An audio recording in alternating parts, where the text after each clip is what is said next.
वो देवता नहीं है, वो आत्मा है। तो इसी को समझना। किसी का कोई सवाल हो पूछ सकता है, किसी के दिमाग में कोई शंका है, जो मैंने समझाया किसके समझ में आया हाथ खड़ा कर दो।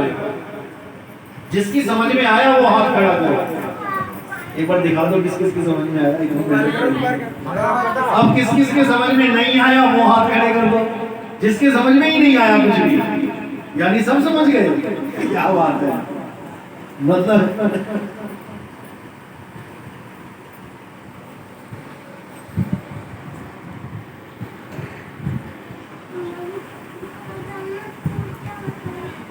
सबको पता लग गया कि सत्य क्या है आत्मा, असत्य क्या है शरीर। तो कौन कौन अब सत्य को मानेगा? हाथ खड़े करो। आत्मा को मानेंगे। अब कौन असत्य की पूजा नहीं करेगा? असत्य यानी शरीर। कौन शरीरों की पूजा नहीं करेगा? शरीर का मतलब शरीर है, राम जी का शरीर, हनुमान जी का शरीर, विष्णु जी का शरीर, शंकर जी का शरीर, माता का शरीर ही असत्य है। अब इतनी हिम्मत किसमें आ गई जो कहे कि मैं शरीर की पूजा नहीं करूंगा? किसी में नहीं आई। लेकिन याद रखना, असत्य असत्य ही रहेगा सदा। अटल जो है वो सत्य है, असत्य नहीं। असत्य की पूजा करोगे असत्य में ही जाना पड़ेगा। हे अर्जुन, देवताओं की पूजा करने वाले देवलोक को जाते हैं, पितरों की पूजा करने वाले पितरलोक को जाते हैं, भूतों की पूजा करने वाले भूतों में जन्म लेते हैं।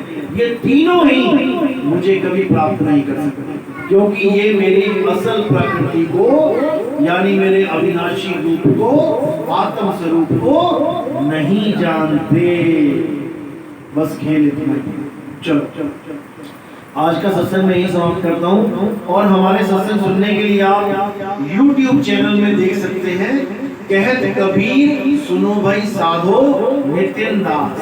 जब आप ये पूरा लिखेंगे, कहत कबीर, ये तो सबको पता ही है, बारी चलती है, कहत कबीर सुनो भाई साधो।